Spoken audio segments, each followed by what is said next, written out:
ఇందిరమ్మ ఇళ్ల పథకంలో artificial intelligence ప్రముఖ పాత్ర పోషించనుంది. పథకం లబ్దిదారుల ఎంపిక, బిల్లుల మంజూరులో ఆర్టిఫిషియల్ ఇంటెలిజెన్స్ కీలక పాత్ర పోషిస్తుంది.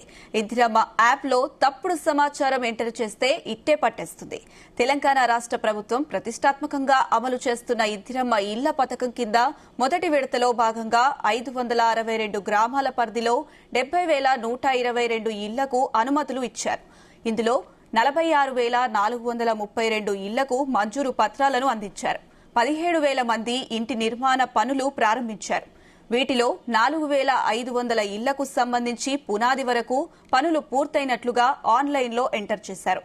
బేస్మెంట్ పూర్తయితే ప్రభుత్వం మొదటి దశలో భాగంగా లబ్దిదారుడి బ్యాంక్ అకౌంట్లో 1,00,000 జమ చేస్తుంది.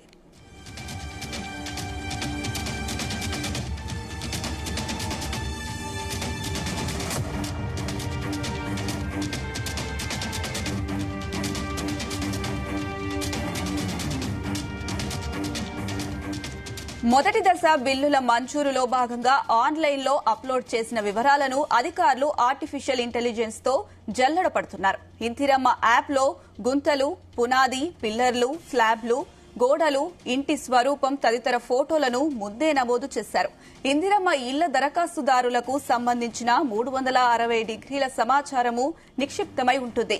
క్షేత్రస్థాయిలో లబ్దిదారుడి వివరాలు, పనుల పరిస్థితిపై యాప్లో వివరాలు పరిశీలిస్తుంది. ఉండాల్సిన దానికన్నా భిన్నంగా కనిపిస్తే వెంటనే ఏఐ సాంకేతికత గుర్తిస్తుంది.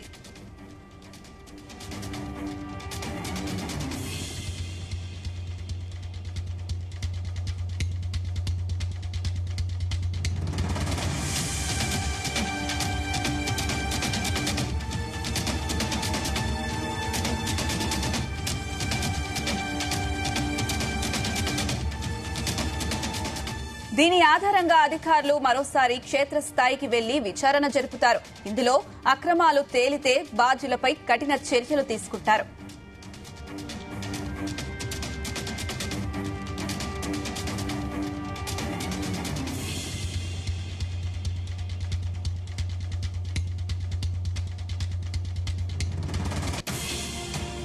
భద్రాద్రి కొత్తగూడెం జిల్లాలోని భద్రాచలంలో 18 ఇళ్ల నిర్మాణాలకు సంబంధించిన పునాదులు పూర్తయ్యాయంటూ బిల్లుల కోసం ఆన్లైన్లో వివరాలు, ఫోటోలు అప్లోడ్ చేశారు.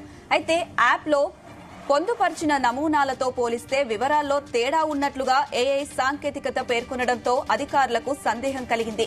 క్షేత్రస్థాయిలో పరిశీలించగా ఆ ఇల్లు పునాది నిర్మాణాలు పూర్తి కాలేదని వెల్లడైంది. దీంతో ఆన్లైన్లో తప్పుడు ఫోటోలను అప్లోడ్ చేసిన సంబంధిత బిల్ కలెక్టర్ను విధుల నుంచి తొలగించారు.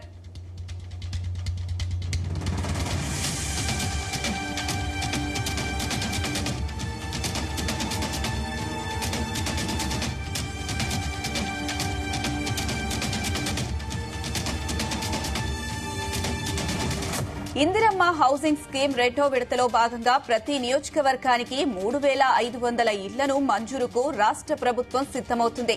అందులోనూ అక్రమాలకు తావు లేకుండా కృత్రిమ మేధా సాంకేతికతను వినియోగిస్తున్నారు. ఇప్పటికే 360 డిగ్రీల సమాచారంతో దరఖాస్తుదారుల వివరాలను యాప్లో నమోదు చేశారు. దరఖాస్తుదారుల్లో అనర్హులైనట్లయితే ఏఐ గుర్తిస్తుంది. క్షేత్రస్థాయిలో ఇళ్ల లబ్దిదారుల ఎంపికలో సిబ్బంది, అధికారులు అక్రమాలకు పాల్పడినట్లు తేలితే వారిపై చర్యలు తీసుకుంటామని ప్రభుత్వం చెబుతుంది.